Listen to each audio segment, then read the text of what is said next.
E chegamos ao season finale, final da primeira temporada de Creature Commandos. Hoje vamos focar então no último monstro que faltava, Nina Mazursky, uma personagem que sim, vem dos quadrinhos, mas como sempre temos uma origem diferente. E a história, entre aspas, principal, né? Tudo entre aspas aqui, né? Como é que se resolve tudo isso? O sétimo episódio se chama Um Monstro Muito Engraçado, dirigido por Matt Peters com o roteiro do James Gunn. O comando das criaturas ruma então ao castelo da princesa para finalmente eliminá-la, mas as coisas não serão fáceis, tendo em vista os soldados que estão protegendo a líder da nação no castelo. Junto com tudo isso, nós vamos para o passado para descobrir como a Nina Mazursky se transformou neste monstro anfíbio. Tal qual os outros episódios, a grande virtude da trama do sétimo episódio, bem como o final da temporada, é o foco na Nina Mazursky, né? A gente descobrindo como essa personagem, então, é o que ela é, né? O monstro que ela se tornou.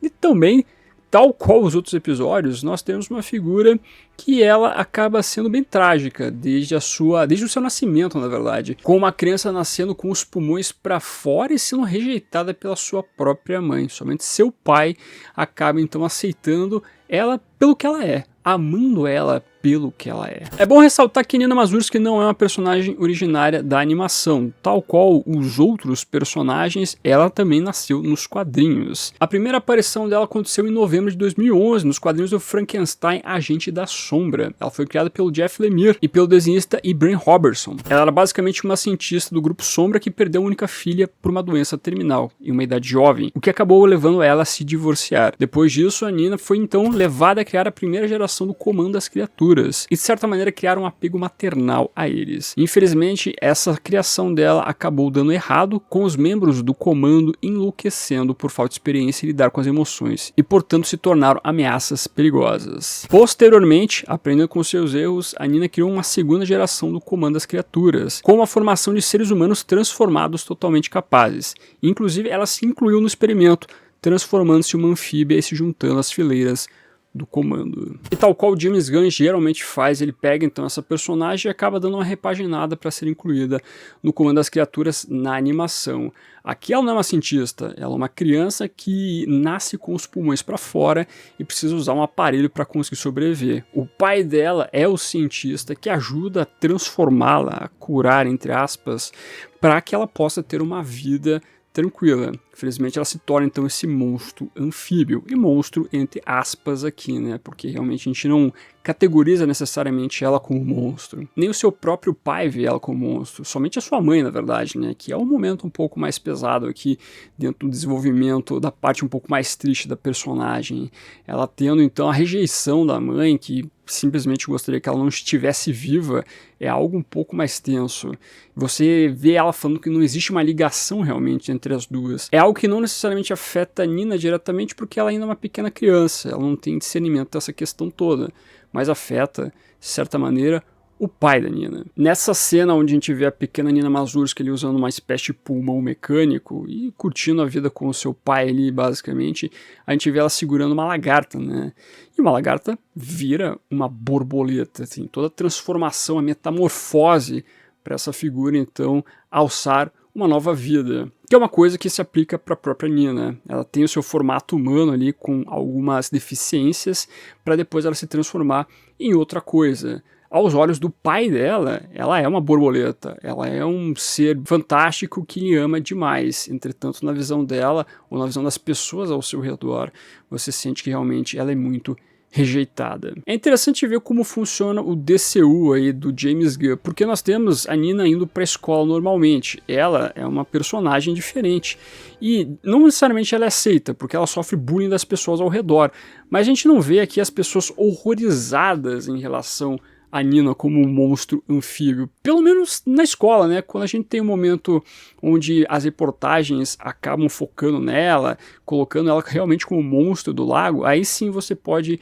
pensar nela dessa maneira, das pessoas meio que horrorizadas. Mas na escola, me parece que é uma coisa bem normal. É como se fosse um mundo que aceitasse já super poderosos, pessoas com poderes, pessoas diferentes, tal qual a Nina. Então, esse lance de você ter os super-heróis, ou não necessariamente super-heróis, mas pessoas diferentes, é uma coisa que é comum dentro desse universo. Isso acaba sendo bem caracterizado então com a presença da Nina dessa maneira. Então a melhor parte do episódio é ver esse desenvolvimento da Nina, a construção dela para ser presa também e fazer parte do comando das criaturas.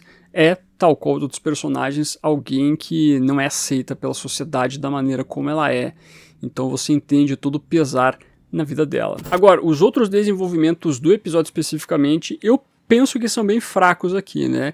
Na verdade, a maior fraqueza da animação por completo é o personagem Frankenstein. Eu tava avisando vocês, esse personagem, ele é um personagem que é construído para você meio que dar uma odiada, porque realmente ele é um ser bizarro, é um ser realmente que você detesta a maneira como ele age e como ele se porta perante a noiva e os outros personagens que estão ao seu redor, tal qual foi, por exemplo, o Rick Flag. Mas quando você vê aqui o final, ele indo conversar com a noiva, simplesmente levando tiro e ponto, acabou, não tem mais nada, você fala, pô, esse personagem foi um tremendo inútil para essa animação, convenhamos. Você transformou o Frankenstein do que são os quadrinhos, né? O quadrinho traz uma figura diferente daquilo que a gente vê no personagem. O James Gunn disse que ele se baseou então nos romances de Mary Shelley, a gente conversou isso lá no segundo episódio.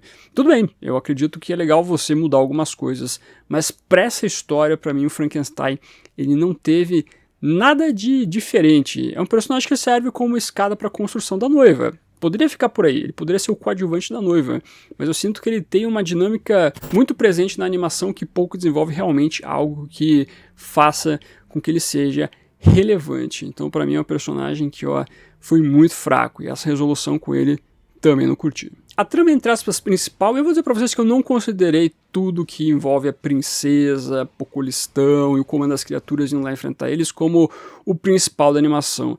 Eu, na verdade, considero como principal o desenvolvimento de cada um dos monstros. O Dr. Fósforos, a noiva, a Nina, o Weasel, etc.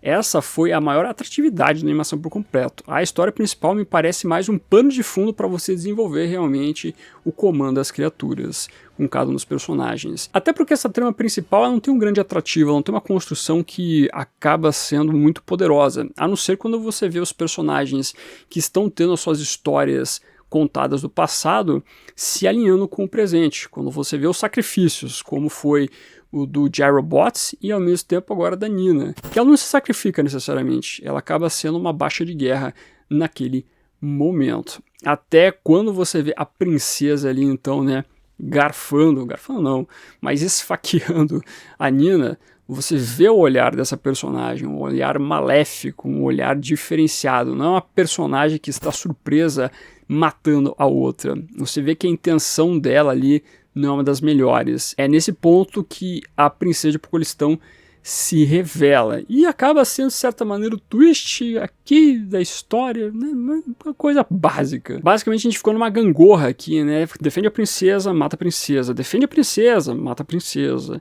Ficou nisso. No final, a gente descobre que realmente ela tinha planos de dominação do mundo e a noiva dá cabo da personagem. Eu gostei só da última frase, né, da última conversa da noiva com a princesa, lá citando que ela era basicamente uma princesa Disney.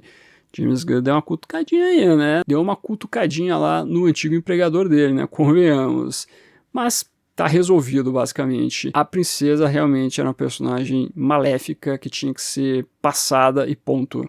Nada mais. Muitas teorias foram sendo criadas com a Cersei, na verdade, está manipulando a galera, ao mesmo tempo o Cara de Barro está substituindo alguém. O Cara de Barro tem uma participação fundamental, de certa maneira tem, mas não naquilo que a galera pensava. Então muitas teorias foram sendo criadas, mas a gente ficou no básico aqui, né, envolvendo então essa antagonista. Então, essa parte aí eu diria que é mais ou menos. Frankenstein para mim é a pior parte da animação. A trama, entre aspas, principal, a história principal, ela é ok. O grande atrativo realmente é se aprofundar em cada um dos membros do comando das criaturas. Esse realmente é o grande potencial da animação que me fez curtir bastante todo esse trabalho. Foi dito pelo próprio James Gunn que toda essa trama desenvolvida ela vai desembocar em algo envolvendo a série dos Lanternas. Vamos ver como é que vai ser isso, né? Será que o falecimento da princesa leva a algo diferente? Será que na verdade ela estava sendo dominada por uma figura que vai se revelar na série dos Lanternas? Pode ser isso, né? Aquele olhar dela meio azulado lá que apareceu, Quem sabe seja esse detalhe aí. Talvez podemos ter mais informações numa segunda temporada de Creature Commandos, que já está confirmado. A gente só tem que ver quando o James Gunn vai escrever isso aí. Mas, de qualquer maneira, ficamos esperando novas resoluções envolvendo esta equipe aí, que agora é composta por outros personagens, né? A gente viu no finalzinho lá, então, outras figuras entrando. A volta de iRobot, então quem ficou triste com a perda do personagem lá no terceiro episódio pode ficar tranquilo. Agora ele vem ali benizado, basicamente, né, gigantesco. E também temos a volta do Tubarão Rei. Olha lá, personagem que apareceu no Esquadrão Suicida, agora faz parte do Comando das Criaturas e faz sentido. Porque o Tubarão Rei, ele tem cara de que realmente se encaixa nessa equipe, mais do que no Esquadrão Suicida. O Esquadrão Suicida não pode ser mais usado, né, o governo proibiu a Amanda, então tá lá. A noiva então lidera essas novas figuras. É um encerramento ok também, né? Fica nessa possibilidade de construção mais pra frente envolvendo mais personagens. A gente tem que ver como é que vai ser uma segunda temporada agora, porque você, né, passou basicamente tudo que envolve o passado desses personagens. Será que precisa desenvolver mais o passado deles? Não precisa. Agora a história principal realmente tem que ser a principal, a não ser que você pegue outros personagens pra contar o passado deles também, e aí você vai nesse aspecto. Mas eu fico realmente curioso para saber como pode ser uma segunda temporada a partir de agora. Em relação à cena pós-créditos, é aquela cena pós-créditos que não conta nada, né? A não ser que o Frankenstein está vivo, né? O Frankenstein, o Eric Frankenstein. E nada demais ali, né? É só o Frankenstein falando que ele ama a noiva dessa maneira absurda dele.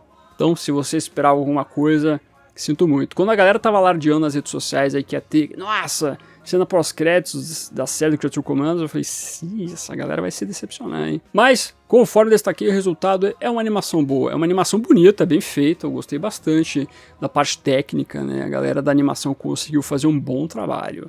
Bom desenvolvimento de personagens, história principal ok, Frankenstein, meu Deus do céu, bucha chata pra caramba.